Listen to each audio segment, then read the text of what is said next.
welcome to LexGo Eat, the Herald Leaders podcast about eating and drinking in the Bluegrass. I'm Janet Patton, and I cover food, bourbon, and craft beer. And I'm Harriet Hendren, filling in for Cheryl Truman, and I cover fashion, beauty, and style. And I'm Sally Shear. And I'm the Lifestyles and Business Editor. I'm so excited about where we are today. I had to chime right in. Yeah, we're at Magee's, which most people probably know, and they are celebrating 60 years in business, which is really kind of incredible this year. And we're going to be talking to them about the history of the place and some of the new things they're doing, which are pretty exciting. Which took us by surprise, so I can only imagine. I'm here with Greg Higgins, who is the co-owner of Magee's, and you're the head baker? Yep, that's me. And you guys are celebrating 60 years in business, which is kind of incredible. How long have you been baking here? Well, I hate to say it, but 30 years. So you know your way around a biscuit. Yeah, I do. What time do you guys get here in the morning? Between 4 and 5, we start doing all the Danish pastry stuff, donuts, everything that starts out in the morning that goes with coffee. Yeah. The amazing thing to me, though, is that now you guys have added a hot breakfast and a hot lunch. How's that going? It's going well. It's going really well, actually. We're very excited about those food offerings that complement our baked goods. So it's nice. It's really a pleasure to see it work together. You made your own buns already, right? Yeah. Oh, yeah. Yes, we did for a long time. So now you have hamburgers? Yes, we've added hamburgers onto the menu. Of course, we've got biscuit sandwiches, bagel sandwiches, croissant sandwiches. Pretty much any baked good you can put a sandwich on, we're doing right now, I believe. And but the biscuits and the croissants and the bagels are the three core items that we're doing right now. Yeah, I think they're pretty popular. What's the biggest seller you guys have? Well, donuts are still up there at the top of the list. You know, they're still a core category, and then food as a category across the board complements that very well. So that's nice to see for us after 60 years in business. Now, your donuts are special.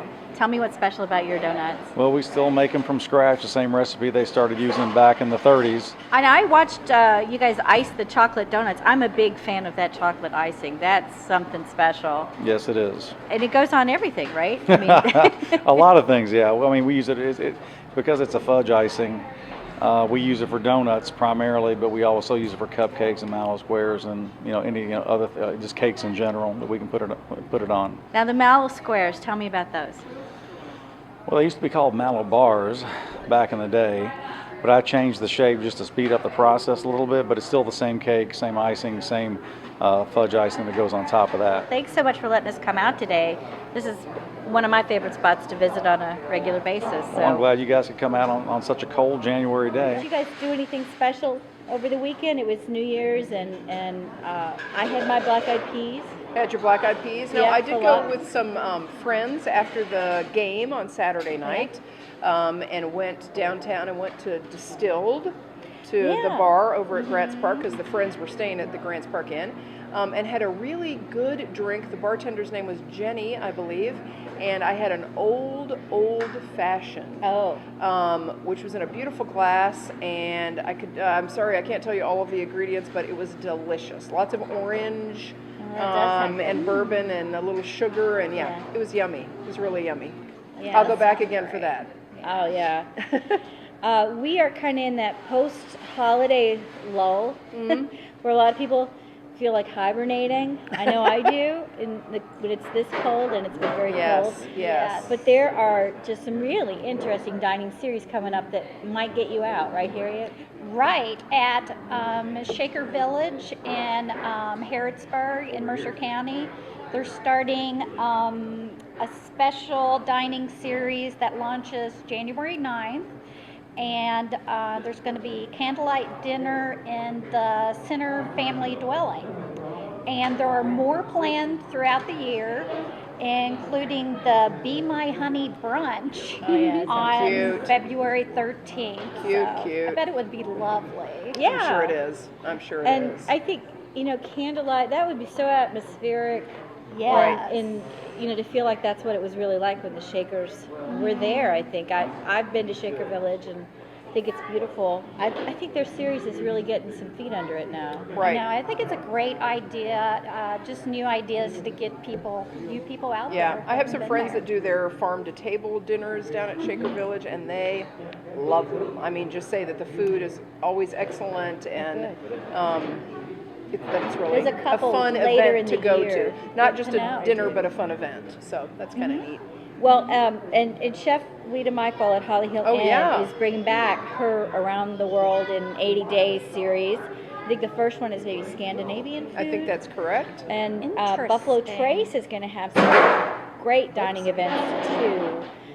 Some dinners. They have, I think, 2 dinners and a cocktail party this month. And we've got details of all of this online at Kentucky.com and LexGo.com and in Wednesday's column in the paper. Right. And there's some new restaurants coming too, right? There Sal? are. Will it ever end? No. I guess not. Shakespeare Co, which already has 2 locations in Lexington, is opening a 3rd out at Hamburg on Bryant Road, which is actually across from most of the shopping stuff, where there are lots of hotels cropping up. That's a good idea. That seems to make perfect sense, doesn't it? That Yeah. that would be a good destination for people pulling off the interstate who want to go to Kohl's, and then they're looking for somewhere to eat. So yeah, it does seem like that would be a great location to be in. The great thing about Shakespeare Company is that it has such a huge menu that if you want a burger, but somebody else wants pasta or pizza, they've kind of got you covered. Yes, right. All They've got a lot of it. directions. Yes. Yeah. And Mark Wombles too, Yes. from Distilled, your place. Yes, exactly. Is he gonna? He's opening an additional place. He also owns Heirloom That's right. in MidwY, and he is opening a new Italian place in MidwY, Nice. Mezzo Italian Food and Provisions. I think Should be that'll open by good. this summer. Yeah, I think that sounds like a really nice addition to the MidwY Absolutely. eating scene. MidwY is such a nice. They have a real scene. Yes, they do. With his places, with Holly Hill. Yeah. That's a really Yeah. good place to go. And a Grey Goose, Grey and Goose yeah, is there. Yeah. lots of good places to eat in MidwY. So that's a nice, but not too much Italian food, at least as far as I know. Doesn't Not seem that to be I any. know of. So that's a great so idea. It's a nice Good addition. for him. Well, that gives us all something to look forward to, and I think we're going to be hearing about an awful lot more new restaurants coming up. I'm working on some stories about some things, and I'm working on a story about winter greens too. So if you've got Nice. fondness for collards or turnip greens or something like that, let me know what you like, and stay tuned. Let's go eat. Let's go. Thank you.